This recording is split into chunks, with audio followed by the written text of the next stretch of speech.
Quelle a été votre réaction en apprenant l'officialisation de la panthéonisation de Joséphine Baker? Oh, tellement d'émotions.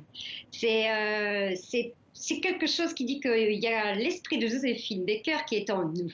Évidemment, l'annonce du président, c'est une réponse aussi d'une démarche collective où chacun, pour diverses raisons, avait envie de voir entrer Joséphine Baker au Panthéon. En ce qui me concerne et votre reportage et ce que vous avez eu l'ont très bien dit, c'est évidemment le parcours d'une femme exceptionnelle par ses engagements pendant la guerre, son universalisme. J'aime aussi cette capacité qu'elle a eue, ce courage, cette détermination qui est un modèle et c'est cette modernité qu'elle incarne aujourd'hui. C'est un exemple pour les générations à venir.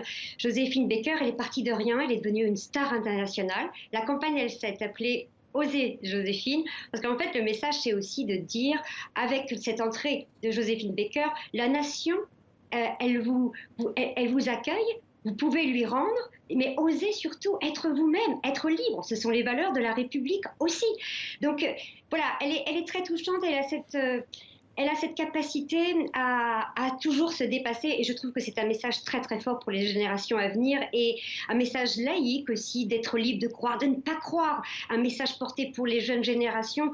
Elle avait cette phrase qui m'a toujours touchée, elle disait, vous savez, il faut aller à l'école, il faut que vous ayez une éducation. C'est important, mais une éducation par le stylo et pas par le pistolet.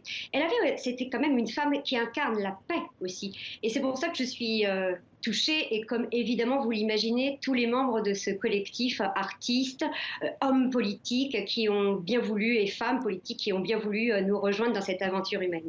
Il y a eu près de 38 000 signatures pour que Joséphine Baker soit au Panthéon. Quelles ont été vos autres motivations pour qu'elle fasse partie du Panthéon, justement, vous personnellement?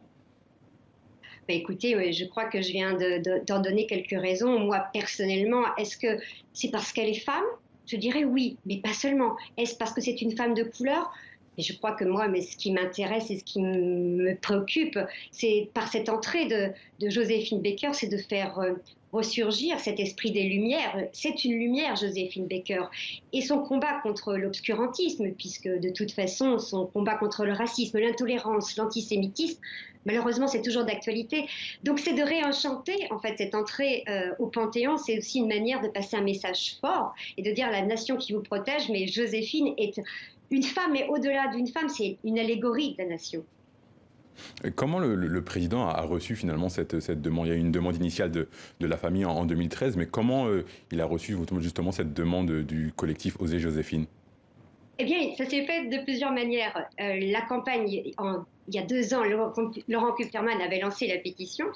J'ai proposé à Laurent de la rendre un peu plus moderne aussi, peut-être de la mettre sur les réseaux sociaux, et puis de mobiliser des personnalités. Et la courtoisie républicaine fait que, en France, on peut toujours écrire au président de la République, ce que nous avons fait. Et puis, on a aussi évidemment demandé un entretien et nous avons été reçus. Madame Macron nous a reçus d'abord, et puis avec un des conseillers, évidemment, le conseiller mémoire du président. Et puis le président nous a fait cet honneur de nous accorder 1 heure pour entendre finalement nos arguments pour prendre sa décision, puisque seul était souverain pour décider.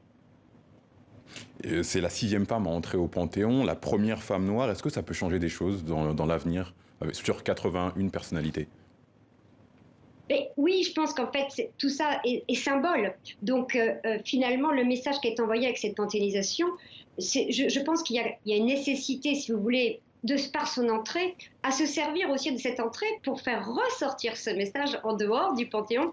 Je pense qu'il y a beaucoup de choses qui peuvent être faites auprès des écoles pour essayer de comprendre, s'interroger, se poser des questions, ce qu'est le courage, ce qu'est l'engagement, ce qu'est d'être fier d'être français. Donc une femme de couleur qui le fasse, mais oui, mais finalement, le message, c'est en fonction de nos différences, mais peu importe, restons unis. Donc c'est un message d'union nationale. Merci beaucoup Jennifer Guédon, merci d'avoir répondu à nos questions. Je rappelle que vous êtes membre du collectif Oser Joséphine.